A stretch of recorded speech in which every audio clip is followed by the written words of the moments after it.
Playing and teaching are the core skills that separate and elevate the PGA professional. Since Manuel de la Torre was recognized as the very first PGA Teacher of the Year back in 1986, the list of recipients of this award is literally a who's who of PGA professionals. And tonight, in more ways than one, we add a new breed to that list. That is a terrible line. I did not write it. You know him as a master communicator, having transformed the delivery of golf instruction to millions on Golf Channel. He's telegenic, he's passionate, and sometimes, if you're like me, you're pretty sure he's gonna reach out from the screen to pull you onto the lesson tee. What you may not know about are his countless years of service to the PGA and his impact on his fellow PGA professionals and growing the game. So as he would say, let's do this. Strap on your seatbelts and get ready for Michael Breed, the 2012 PGA Teacher of the Year.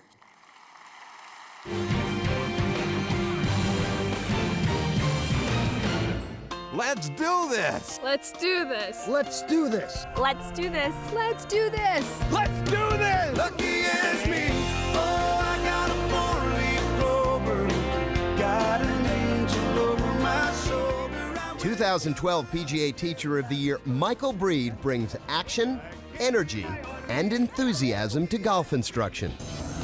Breed is well known for hosting The Golf Fix, Monday nights on Golf Channel. The Golf Fix with Michael Breed. I'm so happy the cameras found this guy. I mean, he is just an exciting person, and he helps build the game. It's great. He looks at that hour as a challenge to make those people who are watching him enjoy the game more. Michael's special to him because he's got so much energy and enthusiasm for what he's trying to get across to you from teacher-student relationship. He's not quite as intense in real life on the range, but he's pretty close. I think the best way Michael connects with the viewers is just from his enthusiasm for the game. Now, come on, everybody off the sofa. Get up here, come on. We're waiting for you. You would never know that he had his own show, that he was, you know, a celebrity or anything like that. He's the same guy he was then. He's a very humble guy. He takes credit for nothing. He gives credit to everyone else around him. He's doing so much for instruction and so much to promote not only the game of golf, but instruction through PGA members. No doubt about it that one of the great features about Michael is this enthusiasm, and it is very real. Michael Breed was one of my first assistants. He was like a sponge. He wanted to soak up anything and everything. Along with a stint at Deepdale Golf Club, Breed worked at storied Augusta National. He recently announced plans to start the Michael Breed Golf Academy at Manhattan Woods. But he had been the PGA head golf professional at Sunningdale Country Club in Scarsdale, New York for 12 years. He took off 3 or 4 strokes, but he helped me not only in the physical part of the game, but in the mental part as well. While Breed's television work may be the most obvious way to reach golfers and grow the game, he also works tirelessly for his own PGA Met section and PGA events across the country. He's been on our board. He's currently on our nominating committee. He's helped chair the education. I think each person that attended that teaching summit felt like they were going to be better, and they were going to be better teachers the very next day they went out. Michael came to us in our 2010 annual meeting spring seminar. We have over 225 PGA professionals across the Tennessee section, and he was fantastic. To me, golf is leave the place better than when you got there. You know, when you go to in the bunker and you hit a ball in there, rake it better than it was when you got there. And to me, I feel like, you know what, I have a chance to make things better for our section and for our association. Michael is not only a good teacher, he's good at teaching teachers. He has been so great to work with. He's somebody that I really wanted to spend some time with and learn from as a teacher, but also as a player. He's helped my game significantly. Michael's been the most instrumental person that I've had to push me to become a PGA professional. to help me along the way, to demonstrate to me what being a PGA professional is all about. He always talks about staying positive, and with coaching, that's such a huge aspect of what we're trying to do and what we're trying to get across to our student athletes. The most important thing that he taught me is why people take lessons, how to make sure that you're giving this student who's taking a lesson the best experience possible. Breed has also shared his experience through a pair of books. It talked about the technical things, how to position the camera, where to position the camera, the different angles and different types of equipment to use. I think it was very helpful for all of us. A new father in the past year, Breed brings the same energy to his family and the game he loves. He doesn't just see like what's in front of him tomorrow. He looks at the game of golf and what's going to be in it for our son, William, when he's 18 years old, and how it's going to be, and make sure that he's doing the things now to try to promote the game. It's a very prestigious award, but you can't set out with the idea of, I'm going to get the award. It's what you do that leads to the award, and what he has done, and his efforts, not just on the Golf Channel, but in the Met section, and right from early days when he turned pro. Everything he's done has led to this award, which is probably the pinnacle of his career, as it was for me. There is nothing like when you've helped somebody with their game at whatever level it is. It doesn't matter whether it's a PGA Tour player or a beginner. I tell everybody I have the best job in the world.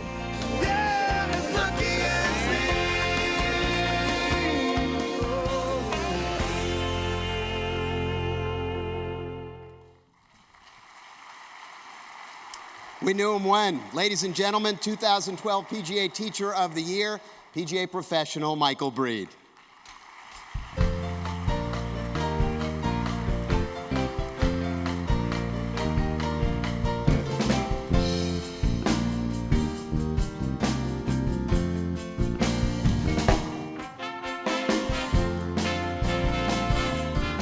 Listen, I just want to give you one piece of advice. Just try and keep your energy up through this, would you please? I'm going to leave this here for you.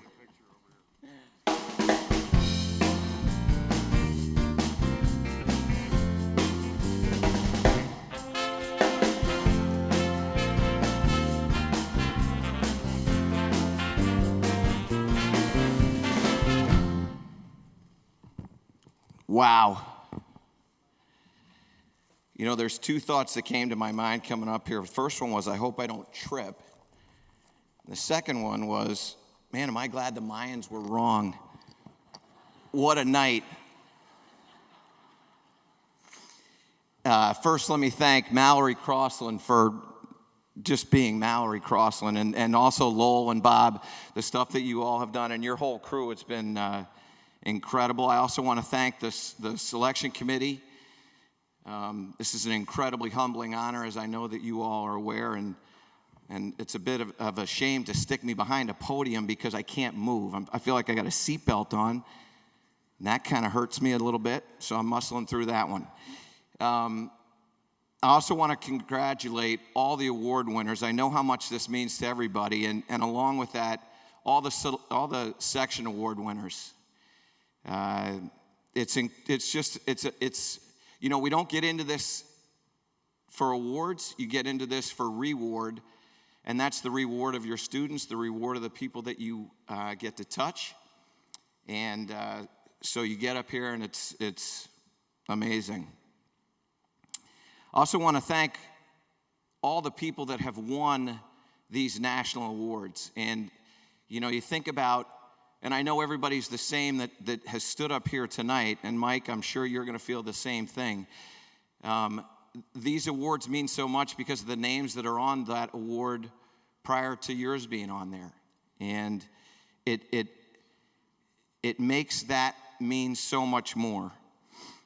I want to thank all the great instructors that have come before. Martin Hall, you saw, but Butch Harmon and Jim McLean, I can go through a list, Manuel De La Torre, all the way down. Just so many. Mike Malaska, I saw him before. You all have been incredible, and you've been free with your information, and you've shared it, and you've made us all better, and that's really what the game of golf is all about. And I also want to thank Jim Flick. We had a chance to have that teaching and coaching summit and listen to Martin Hall and Mike Malaska talk about the influence of Jim and what he meant to those two, but the truth of the matter is that any of us that have given a golf lesson have been touched by Jim Flick one way or another, either directly or indirectly, and we would be nowhere, in my opinion, without that individual. So I appreciate all that he's done. We're going to miss him very much. I'm sure you all know this. When you get an award like this, you kind of do some inventory about how you got here. And Mike Krzyzewski said it best, there are 5 fingers on a hand, and if you take 4 out, it's kind of tough to do it with just 1, and that's really what this is all about. We get here because of the people that have touched us, and those people are PGA professionals. They're all kinds of incredible mentors that we've been privileged and graced to have come into our lives. And if I tried to sit here and tell you all the people that have touched me, we'd be here for a lot longer than you all would want to be. And I know that Ted would come out here like Mike Curtis and he'd tackle me, and I want to try to avoid that. So I'm not going to get into that, but there are some people that I definitely want to mention. The first one was Tom Koshin. He was the first golf professional that I ever really got to know. He taught me the game. He taught me the passion of the game. His son, his wife, his family took me in, and that story of families taking young people in is such a common theme that we've all heard tonight. Don Law, we would only be so fortunate to have that involvement in that number of junior lives. It's so impressive. But Gil Kavanaugh taught me something very interesting. When I went to go work for Gil down at the Jupiter Island Club, was the first professional that I had worked for, and he spent a great deal of time with me on the back of the range when I went down to find out whether or not I was going to be any good at this game or if I was even going to have a career. And he would come down at the end of the range at Jupiter Island, and he would watch me hit balls literally every single week for half an hour. And when I went back at the end of the season, before I went up to Vermont, I went into his office with, money, and I wanted to pay him. And so I said, Gil, how much do I owe you? And I owed him some money for a jacket, my first jacket, and I bought a couple shirts or whatever. But there was nothing there for the lessons. And I said, Gil, you took your time and you gave me lessons. I have to pay you for that. And he said, Michael, you don't owe me a dime for that. That's what I owe the game. And if you go on in this career, any chance you can to give back, you do that, you will have paid me back. And so I say to Gil, who has passed, I hope I paid you back.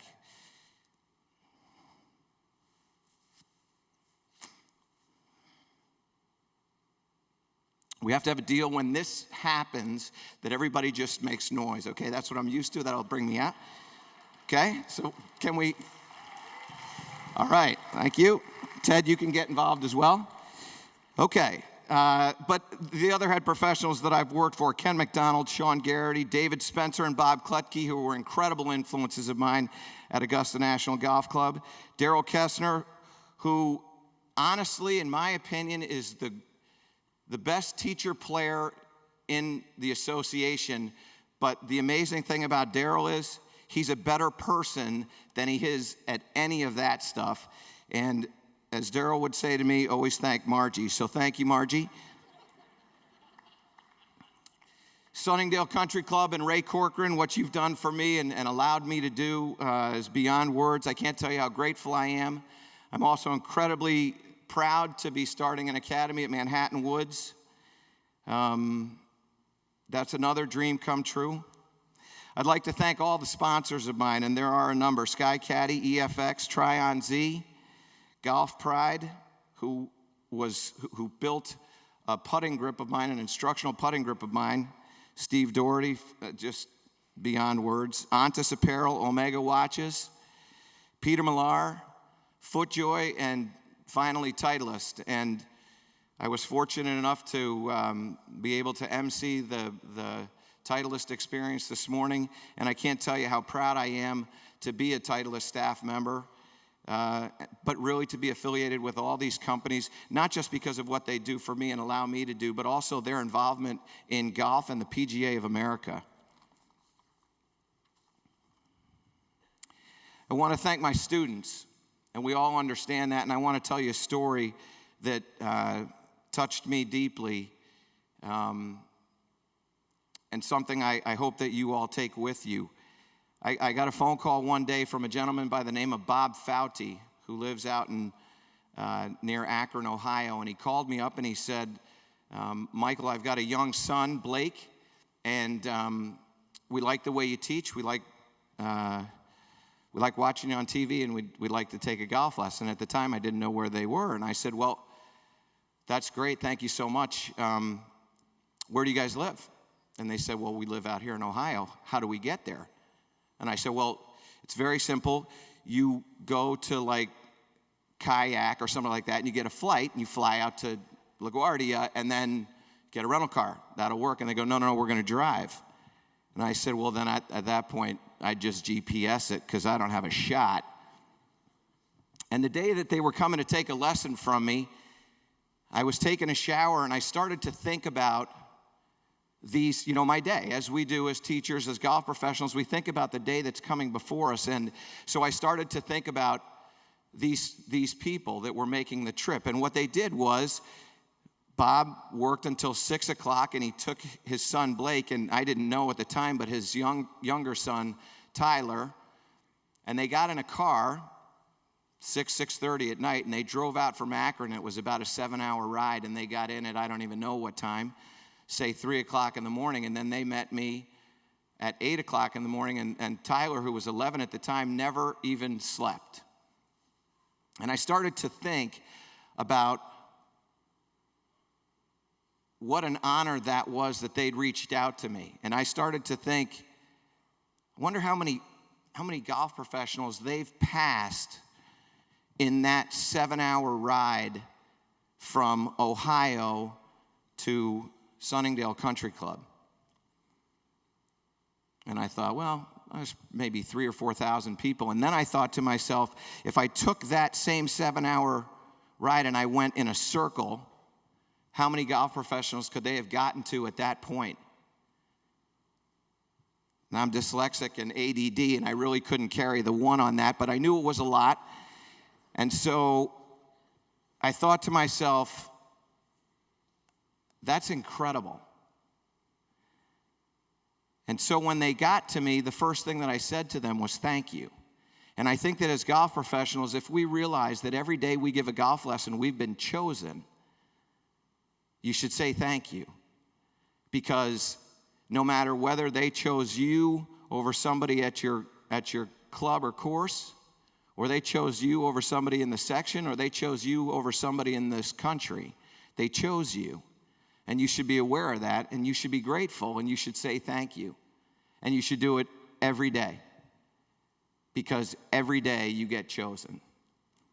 And so I thank my students for giving me what they gave me, because they've taught me so many things, and the list is ridiculous, but they've taught me so many things. And obviously, I want to thank the PGA of America for everything that they've done, the opportunities that they've given me, the instructional opportunities that they've created to help me get to this point. And where would I be without the Met PGA, who went in unison tonight with a tie that didn't look anything like mine? And my mom said, just because everybody's walking left, right, and you're walking right, left, you're not out of step. And so I take that with you, even though I don't have my tie on. I'm united with you all. But Charlie Robson and the staff have done so much for us. You heard from Carl Alexander, who sets up all these incredible instructional opportunities and educational situations for us to all grow, to create a better brand for the PGA, a better opportunity for our students to learn. And it is that in mind that I thank the PGA, the Metropolitan PGA, Charlie Robson and his staff, the Met PGA professionals, for everything that you have done, because you all are the best. You obviously know that I have a ridiculous schedule, and that puts a lot of pressure on a number of people, and I am fortunate beyond words to have had a number of incredibly talented assistants who have gone through my programs. And my most recent staff was incredible. Most have been with me for at least 3-4 years, and some as many as 8. And you all know that you've been like family to me, and I love you all very much. And I want you all to know these people: Kyle Sedlak, Joe Condomiti, Julie Peluso, Josh Spraggins, Mario Guerra, and really my right arm, Betsy GROB. You just can't understand all the things that she's done for me. The friendship has been beyond everything. And I am so grateful for those people. As well, Golf Channel. I mean, I could tell you story after story after story, but you all took a gamble on me, on an idea that I had, and it seemed like a really good idea to me, by the way, and I was really grateful for that.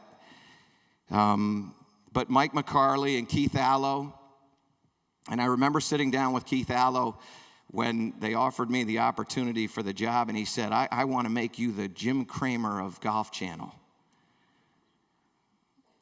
And I remember thinking to myself, I'm glad he didn't say Richard Simmons. That's so...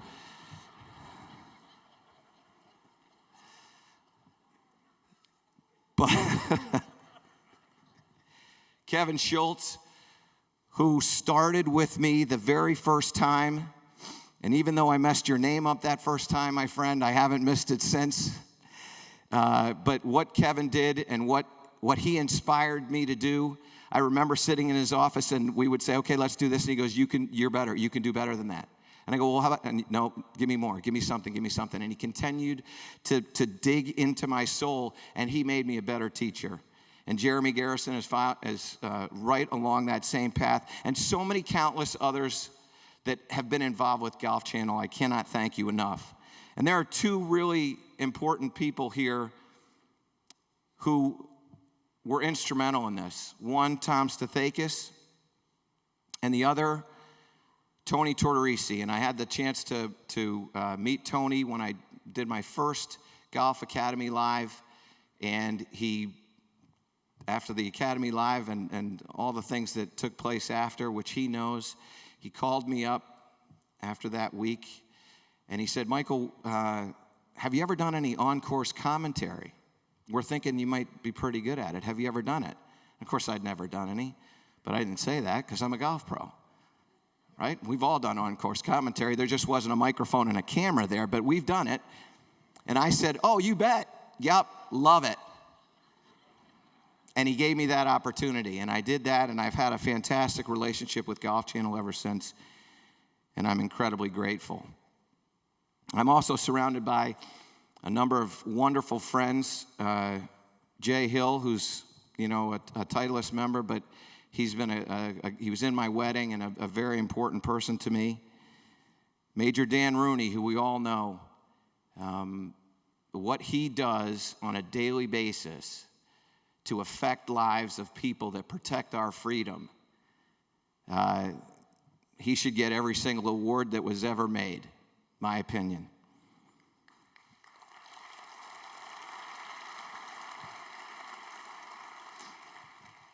But I have two other friends who really are, honestly, they're brothers of mine.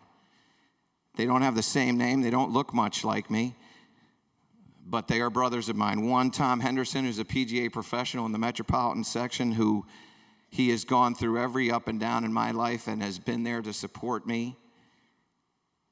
And I'm so grateful for your friendship, Tom. You know this.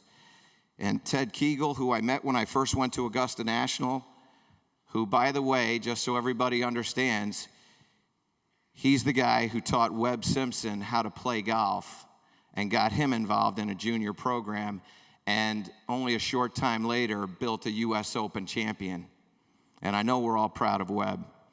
But Ted, you have been a blood brother to me, and I will never be able to form a sentence that will tell you exactly what you mean to me. And I also had the luxury of going to what I like to call the Yale of the South, Randolph-Macon College. Only 1,000 people, only a small number of people get the privilege of going to Randolph-Macon College. I was one of those few.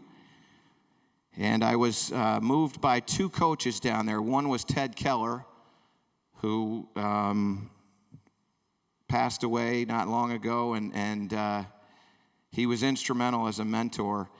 And Hal Nunley. And Hal Nunley taught me, he was the basketball coach, and as I was going through Randolph-Macon, I knew that I wanted to be an athlete. I knew I wanted to get into the athletic world, and I knew that coaching was going to be something that I wanted to do. So I took a class coaching basketball, not just because that was the direction that I wanted to do, but the truth of the matter is that my GPA needed a really good high grade, like an A. Because when you're ADD and dyslexic, not only is it hard for you to read, but it's hard for you to sit still to read, and that becomes a challenge. And so I took this class, and what an incredible mentor. And he told this story, which I share with you all because I think it's incredibly important. And he said that when he was coaching his team, when he first got into coaching basketball, and he had never played basketball in college, he got into coaching basketball, and he came up with these rules for all of his people that were playing under him. And he said the first year he had like 3 pages, and the next year, because the 3 pages weren't enough because somebody did something stupid, so then there was 4, and then there was 8. And by the time he was like 12 years in, he had a book. And so one year he sits down and he's trying to figure out, this is ridiculous. There's no way they can remember these rules. It's like giving a student too much information. And so what he came up with was this thing called, don't embarrass the program. And I tell all my juniors this, don't embarrass the program. Because what that means is you're a part of so many different things. You're a part of, as I am, my program is my family, my parents, my clubs, my people that have touched me, my association, my college, my grandparents. And if you're caught doing something, the question is, would you be embarrassed to have been caught doing it? And if you are, don't do it. And it's an incredibly powerful thing. My family, my Uncle Pete, who was an unbelievable mentor, said to me, I was 17 years of age, and he said to me, Michael, I don't care what you want to be. Find what you love to do. Be the best that you can possibly be at it. And he said, if you want to be a janitor, have the cleanest hallways, have the best kept bathrooms, and you'll be successful. My parents loved that concept, weren't quite keen on that direction, but they loved that concept. And it was a big moment for me, and I'm grateful for that. I'm grateful for my brothers and my sisters, AM and FM, we call Giffen Allen. And my sister Becky, they've just been a source of inspiration and incredible mentors in my life and a support system that's beyond words. My mother and my father. My mother was the mayor of the mean streets of Greenwich, Connecticut, without a college education.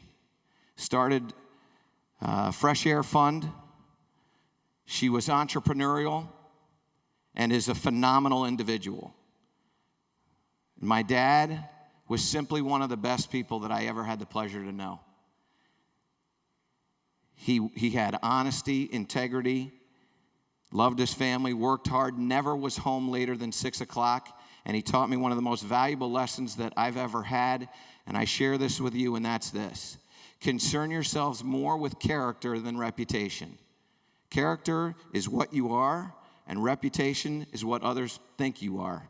And if you take care of your character, your reputation will be fine.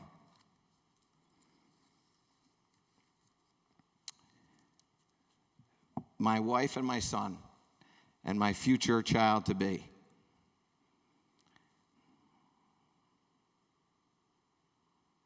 I'm the luckiest man in the world. You guys are good. I get to wake up every day with the most special person you've ever met in your life. She's the most right person. Anytime I have a question, I ask her, she's always right. And she's not just right because she's my wife, she's right because that's just the way she looks at the world. She's the most right person ever. And I woke up this morning and I looked at my wife and she said to me, this is a special day for you. This is the first thing that comes out of her mouth. This is a special day for you. Is there anything I can do for you? Are you from this planet? And are you brain damaged? Because what are you doing in bed with me? And then the son that I have that just lights my world up. And I'm just so grateful. And I love you so much, so deeply, that I never thought I knew what love was about until you all graced my life. And I want to leave you all with a story, and I'm going to move for this one. And Ted, I know you want to tackle me, but you're going to have to run. Can you hear me here? So I want to tell you a story, because I want you all to realize something. I got my first head professional job at a place called Birchwood Country Club. It was in Westport, Connecticut. I was living on the main streets of Greenwich, Connecticut, exit 3 on 95.